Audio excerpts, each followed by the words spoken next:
Hello and welcome back to the second episode of Huss Nation. This week we will be bringing you tips on budgeting and also the DTI, or debt to income ratio. Again, this whole video series and YouTube channel will be based on giving you guys just little tips and tricks when looking for a home, when trying to get a mortgage or a home loan, and just other ideas and things to look out for when you want to do that. All right, so what is the debt to income ratio, or DTI as a lot of people describe it as? Basically what it is your income, in simple terms, what it is your income divided by any debts or monthly obligations or payments you make each month. So how they would calculate it is basically just using your gross income. So say you make $1,000 a month just at your job, and then they would divide it by the total number of payments or debts that you have. So this would include any credit card payments, any auto loans. Obviously, if you have any type of a mortgage or home loan, we would also calculate that. And then from there, the percentage would be your debt to income ratio, or basically how much of your money is going towards some of the bills or things that you have already financed for either a loan or just other things that you wanted to be spending on. So why is your debt to income ratio important? Well, basically it tells any banks or lenders how much money you can essentially have freed up to pay off other debt.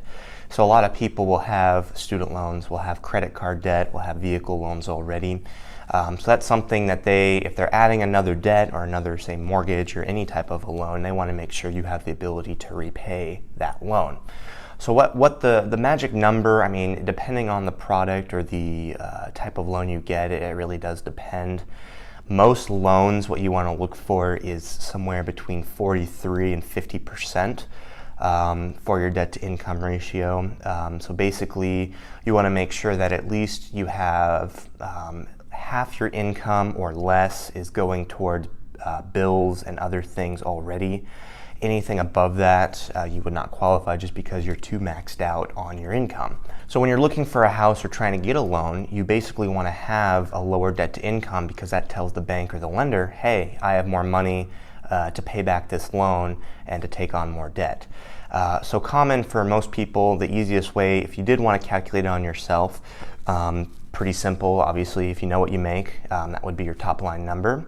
And then what you would do is then add up all the debts you can think of, monthly payments that you can think of for the bottom line. So what you would do, for example, credit cards, if you have any credit card debt, usually they will take the minimum monthly payment. So a lot of credit cards will have $25, $35, $40 as their minimum monthly payment. So even if you owe $20,000 in credit card debt, I hope you don't, the ratio on that, it's only going to be a $25 minimum, $35 minimum payment for that. Student loans, very similar. So if you're already out of school and paying those student loans, they will just take that monthly payment, $200, $300, $400, whatever that might be. If you, say, have deferred loans, so loans, say you're still in school and they have already established those student loans, or like the Parent Plus loans, but there is no monthly payment right now, what most lenders will do, they will just take 1% of whatever that total balance or that total loan amount is, and then just that would be your monthly payment, or quote-unquote debt to income calculations.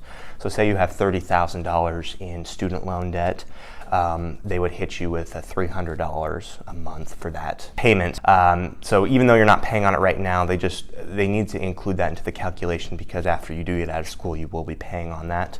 1% is a pretty standard number. Sometimes they will also, if it's better, they'll amortize it out. So for example, if you know you're going to pay it off in, say, 5 years, they will just divide it out. That's 60 months. So 60 months divided by 30,000 would get you your monthly debt to income payment. So monthly bills do not include anything that would not be showing up on your credit report. Again, it's usually only credit cards. It's usually only student loans, auto loans, and any other home loans or mortgages. So for example, your utilities would not count against your debt to income ratio.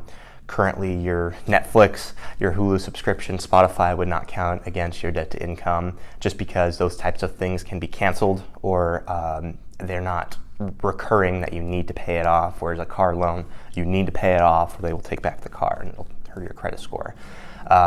So those types of things wouldn't. Usually what will happen is if you are renting, for example, and you're trying to purchase a house, they will just want to ask what your current rental payment is. But obviously, if you're going to be purchasing a house, you won't be paying that rent anymore, hopefully. So unless it's a weird situation where you were, say, buying like an investment property and then you were also renting, then they might calculate, what's your monthly rental income just because you need a place to live. So again, it'll be things that you just can't cancel willy-nilly, things that are only showing up on your credit report, and that is what most lenders or banks are going to look for when trying to calculate that debt-to-income ratio. So tips to get your debt-to-income ratio down. The best tip, just because most of us don't have access to increase our income or increase our salary right away, would just be to budget and to manage your money as best you can. So one really good tool I use and I've used in the past, and I'm not affiliated with them, I like their product, is called Mint. It's an app on Apple App Store, also Google Android Store. Very good because it can help you with budgeting and kind of setting goals for savings as well.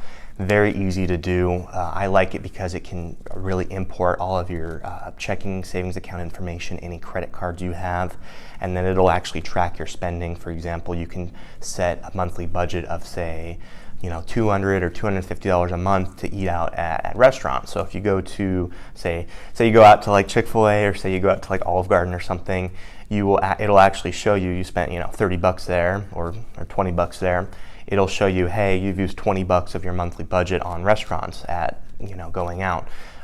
Same thing, you can set categories for gas, you can just rent, utilities. Very, very useful for budgeting, and it's nice because at the end of the month it will give you kind of a breakdown exactly of what you're spending, if you've met your budgeting goal or if you haven't, and it can get you on the track to saving and helping you get in a better financial spot. So to recap, debt-to-income ratio, again, your total income divided by your total number of monthly payments or obligations that you have, car loans, credit cards, student loans, things like that. The magic number that you want to be is between 40 and 50%. So if you are looking for like a home, that would be 40 or 50% after you get the monthly payment for the new home. So if you're already 45 debt to income percent where you're at right now, you want to work on budgeting, paying down some of that debt, get you in a better spot. And then again, also just remember budgeting. Again, I like the app Mint. Very, very useful, very, very helpful. But again, budgeting and using the apps, there's a ton of apps out there, but any apps can help you with what you want to do, get to your financial goals, and achieve success. Again, this is the second video in the Huss Nation series. Hope you enjoyed it. Hope you learned something new. Please, again, do like, subscribe, check out our Facebook, our Instagram, and then also obviously our YouTube channel. If you did learn something today, awesome. Please share your tips and tricks, any apps or any other things you guys use to help with budgeting. And if you have anything else, we'll definitely share those and bring them about. So again, thank you so much for watching, and we will see you next week. Take care. Bye-bye.